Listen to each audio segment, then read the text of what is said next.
The paperwork is signed, Sergeant. My hands are tied.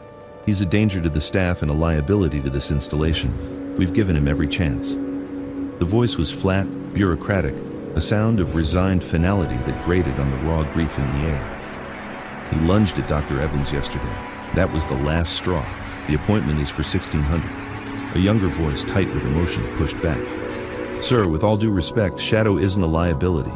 He's a hero. He's grieving. His handler, Staff Sergeant Thorne, they were inseparable. You can't just put him down like a piece of broken equipment. The first voice, belonging to a civilian contractor named Caldwell, who managed the base kennels, sighed with practiced patience. I understand your sentiment, Sergeant Davis, I truly do. But sentiment doesn't prevent a 110-pound Malinois with a bite force that can snap a femur from taking someone's arm off. He's reverted. He's feral. He won't respond to a single command. It's a tragedy, but it's a closed case. From a quiet corner of the base library's periodical section, where the scent of old paper and floor wax hung in the still air, a woman looked up from the newspaper she wasn't reading. Alara Finch was a fixture, a volunteer who came in 3 days a week to reshelve books and mend torn pages. She was a whisper in the library's ecosystem, small and neat, with silver hair pulled back in a simple, no-nonsense bun. Her clothes were functional, sensible shoes, a faded cardigan, gray slacks, and seemed to help her blend into the background of dusty shelves and quiet study carols. But it was the way she held herself that was different, a detail lost on most. Her posture was not the stoop of age, but a ramrod stillness, an economy of energy that was both serene and deeply alert. When she moved, it was without a single wasted motion. She folded the newspaper with precise, deliberate movements, her hands marked with the fine lines of age, but steady as a surgeon's, smoothing the creases perfectly. She had heard the conversation through the open library door, the two men standing just outside in the sterile hallway of the administrative building. She felt the young sergeant's pain like a physical ache, a familiar ghost from a life she had packed away decades ago. She understood the cold, risk-averse logic of the contractor. Both were right in their own worlds, and both were about to make a terrible mistake. Alara rose from her chair, the wooden legs making no sound against the polished linoleum. She placed the folded paper on a stack for recycling and walked towards the door. Sergeant Davis was leaning against the wall, his shoulders slumped in defeat, his face pale.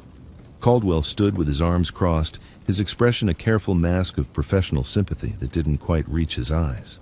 He was a man who dealt in protocols and procedures, not in the invisible wounds of a warrior, canine or otherwise. Alara paused in the doorway, her presence so unobtrusive that it took them a moment to notice her. When Caldwell finally did, his eyes flickered over her with dismissive politeness. Just the old library volunteer. "Can I help you, ma'am?" he asked, his tone shifting to one used for civilians and small children. Alara's gaze wasn't on him. It was on the young sergeant. She saw the telltale signs, the tension in his jaw, the slight tremor in his hands, the unfocused pain in his eyes. He was reliving something. He was standing on the precipice of a loss he felt powerless to stop, and it was echoing other losses, other moments of helplessness. "I heard you talking about the dog," she said, her voice quiet but clear, carrying a strange resonance that made both men straighten up slightly. Shadow. Caldwell's professional mask slipped back on. "It's a sad situation, ma'am, but it's an internal matter for base personnel." It was a gentle but firm wall. "You don't belong here. This is not your concern." Alara didn't argue or raise her voice. She simply held his gaze. Her eyes were a pale, washed-out blue, but they had a depth that was unsettling. They didn't plead or challenge. They simply saw. "What was his handler's specialty?" she asked, the question so specific, so out of place, that it momentarily broke through Caldwell's script. Sergeant Davis looked at her, a flicker of surprise in his eyes. Staff Sergeant Thorne was TACP, Tactical Air Control Party. They were usually attached to Special Forces units. Alara gave a single, slow nod, a universe of understanding contained in the simple gesture. "Pashto or Dari?" she asked, another question that hung in the air like a chord of music no one else knew how to play. Davis's brow furrowed. "Thorne was fluent in both, ma'am. He trained Shadow using a mix, mostly Pashto for the action commands. He was answering her automatically, the specificity of her questions commanding a professional courtesy he hadn't even realized he was giving. Caldwell was growing impatient. This is all very interesting, but it doesn't change the facts. The dog is unstable. Alara finally turned her full attention to him. A tool is only as good as the person who knows how to use it, she said softly. He's not unstable. He's waiting for a command that no one here knows how to give. Caldwell's face tightened with irritation. He was used to being the authority, the final word. This quiet elderly woman was questioning his professional assessment with a certainty that was both baffling and infuriating. Ma'am, with all due respect, we have the best handlers, the best veterinarians. We have his entire file. We've tried every command, every technique.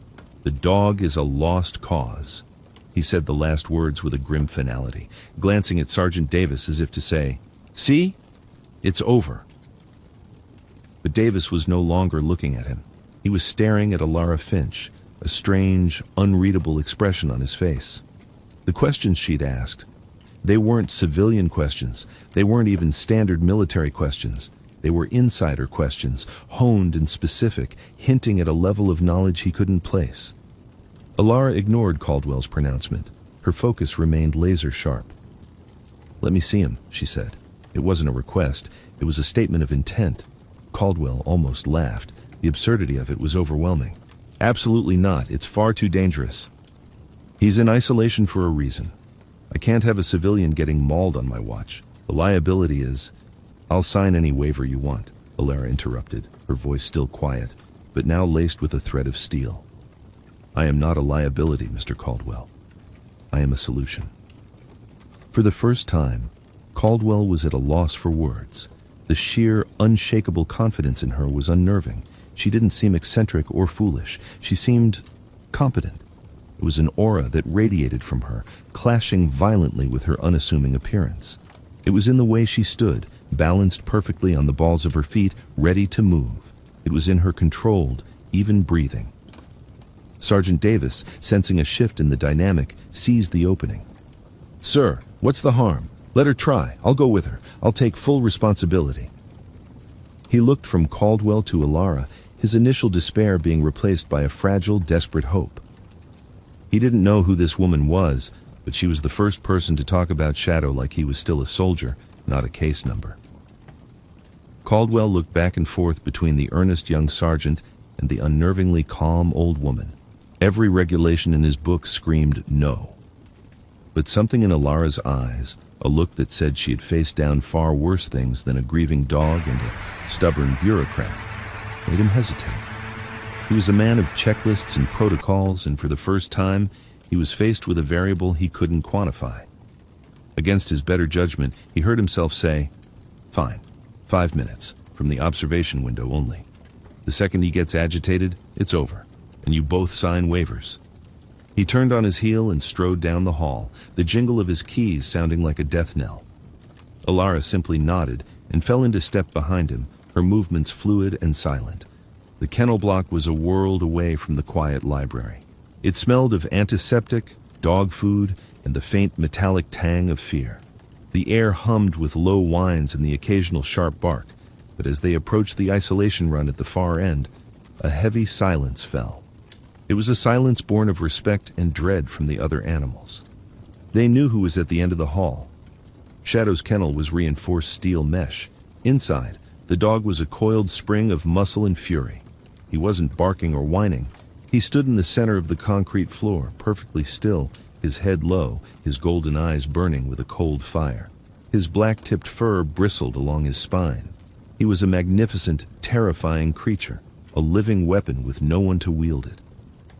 When he saw Caldwell, a low, guttural growl rumbled in his chest, a sound that vibrated through the floor. It was not a warning, it was a promise. "See?" Caldwell said, staying a safe 10 feet from the door. "That's as close as anyone's gotten in 2 days. He's locked on, threat-focused. He sees everything as a target." Sergeant Davis stood beside him, his heart sinking. The dog, he remembered, the loyal partner who would rest his heavy head in your lap, the fiercely intelligent animal who could distinguish the scent of 14 different explosive compounds, was gone. In his place was this ghost, this creature of pure, undiluted rage. Alara, however, walked right past them. She stopped directly in front of the kennel door, just inches from the mesh. She didn't flinch. She didn't make a sound. The growl intensified, the dog's lip curling to reveal a formidable set of white teeth. Caldwell tensed, ready to pull her back. Davis held his breath, but Alara did nothing. She simply stood there, her body relaxed, her breathing slow and deep. She wasn't looking at the dog as a threat. She was observing. Her eyes scanned him, not with fear, but with a kind of professional assessment. She noted the precise angle of his ears, the tension in his haunches, the slight tremor in his back leg. She was reading a language that Caldwell and even Davis had forgotten how to speak. She saw past the aggression. She saw the source. He wasn't feral. He was on watch. He was guarding the last known position of his handler, and in his traumatized mind, that position was this concrete box. Everything outside of it was a potential threat to a man who was no longer there. For a full minute, there was only the sound of the dog's rumbling growl and Alara's impossibly steady breathing. She was creating a space of calm in a storm of aggression, a pocket of stillness that seemed to confuse the animal. His growl faltered for a second, the rhythm breaking as he tried to process this new stimulus. She wasn't a threat. She wasn't a handler trying to force compliance. She wasn't prey. She was just there, present, unafraid. Caldwell started to speak, to call an end to the 5 minutes, but Davis put a hand on his arm, shaking his head silently. He was witnessing something he didn't understand, but he knew it was important. He was watching a master at work. Finally, after what felt like an eternity, Alara spoke. Her voice was barely a whisper, a soft, low murmur that was almost lost in the acoustics of the concrete room. It wasn't a command. It was a sound, a gentle crooning note followed by a single word. The word wasn't English. It wasn't Pashto. It wasn't Dari. It was a short, guttural word from a language few people had ever heard, a dialect spoken only in a remote mountainous region where Thorne's unit had spent a harrowing 18 months on a mission whose details were still classified. It was a word that meant safe, or stand down, or the watch is over. It was a release, and it was a word that only Thorne and the person who had trained him would know. The effect was instantaneous and absolute. It was as if a switch had been flipped inside the dog's brain. The growl cut off mid-rumble. The bristling fur on his back smoothed down. The coiled tension in his body dissolved, his muscles going slack. Shadow blinked, his head tilting.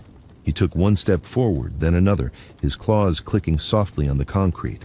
He whined, a high, mournful sound, the first sound he had made that wasn't a threat. It was a question.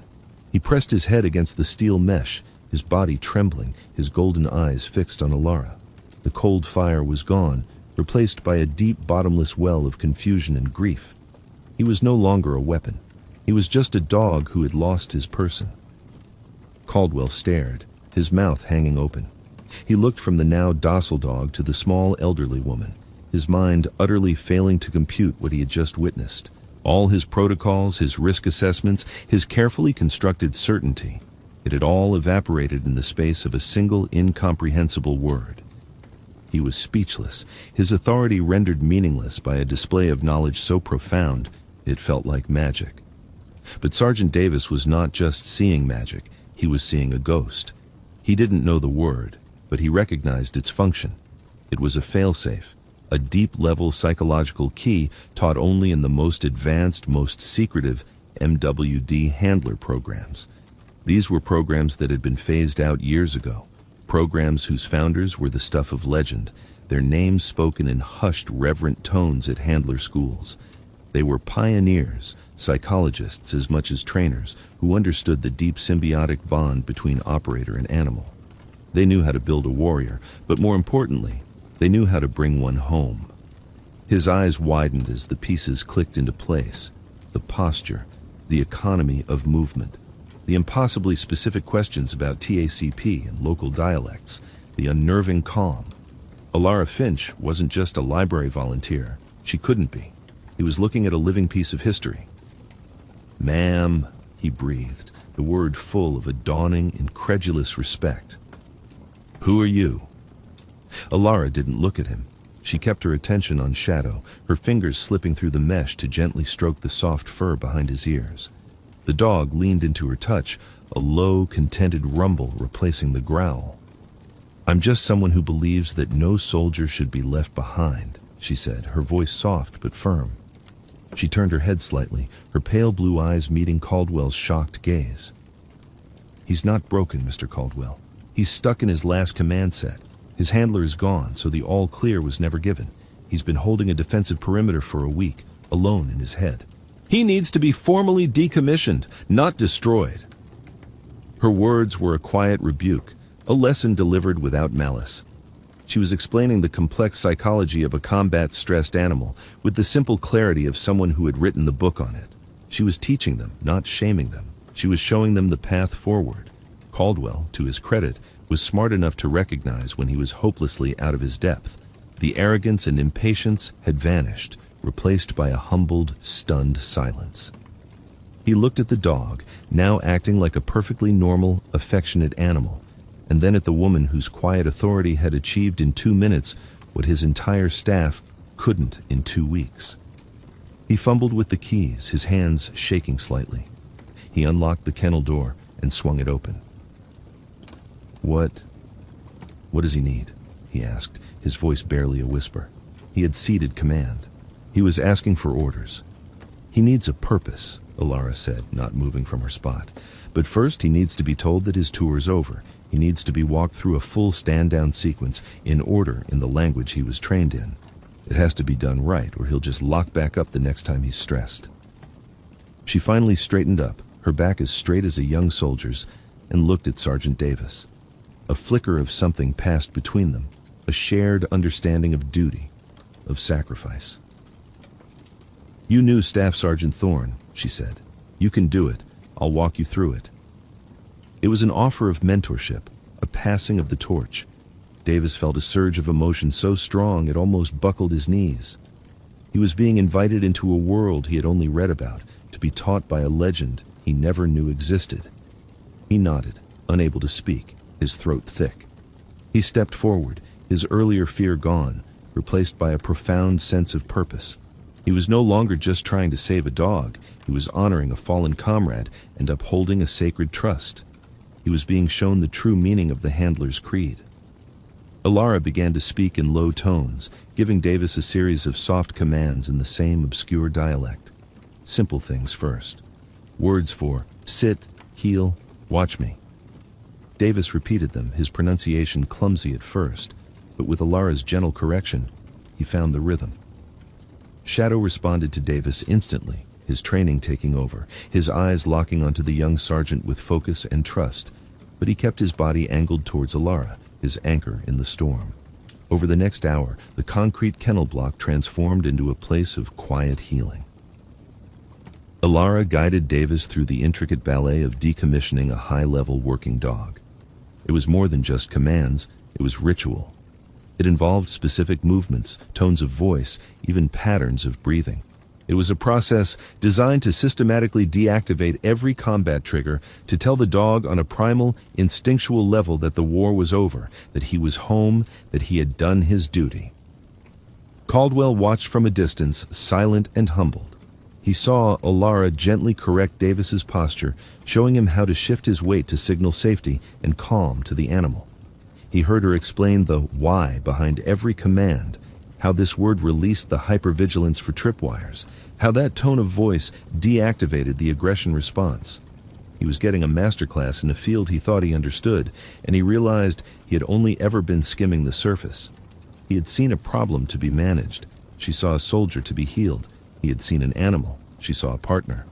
The final command was a single word, the same one she had used to break through. Tashakor. Thank you. And then, in English, she told Davis to say, "Your watch is over. Rest now." Davis knelt, his voice thick with emotion, and repeated the words. Shadow looked at him, then at Alara, and for the first time in a week, he laid down, rested his head on his paws, and let out a long, deep sigh. It was the sound of a burden being set down, the sound of peace. The entire kennel block, which had been silent, seemed to sigh with him. Later, after Shadow had been moved to a quiet, comfortable run with a soft bed and a bowl of fresh water, Davis found Alara by the entrance, getting ready to return to the library. The sun was setting, casting long shadows across the pavement. "I won't ask for your name," Davis said, his voice full of reverence. "Your real name, I mean. Or your old unit. I know that's not my place, but I have to know. The K7 program. The Shepherd Protocols. Was that you?" Alara paused, a small, sad smile touching her lips. "A long time ago," she said. "We just wanted to make sure they all came home. The dogs, too." She looked at him, her pale eyes searching his. "The knowledge is no good if it isn't passed on, Sergeant. Thorne was one of the best. That legacy, it's in you now. Don't waste it." He could only nod, his heart too full for words. He wanted to salute her, but he knew it would be the wrong gesture. The respect she commanded wasn't the kind that required formal acknowledgement. It was deeper, more fundamental. He simply stood taller, his shoulders back, a renewed sense of purpose settling over him. He wasn't just a handler anymore. He was a steward of a sacred trust. Alara adjusted her cardigan and turned to leave. "Mr. Caldwell has my number," she said over her shoulder. "If you need help with the rest of Shadow's debriefing, call me. I'm usually at the library until 1700. And with that, she was gone. A small, unassuming woman walking into the twilight, her sensible shoes making soft sounds on the asphalt. She blended back into the world, her extraordinary past hidden once more beneath a quiet, ordinary present. Caldwell came over and stood beside Davis, both men watching her go. "I was about to sign a death warrant for a hero," Caldwell said, his voice heavy with the weight of his near mistake. "Because I was following a checklist. I'll be rewriting our entire evaluation protocol tonight." Davis nodded, his gaze still on the spot where Alara had disappeared. "I don't think she'd want you to throw out the checklist, sir," he said thoughtfully. "I think she'd just want you to add a new question to it." Caldwell looked at him. "And what's that?"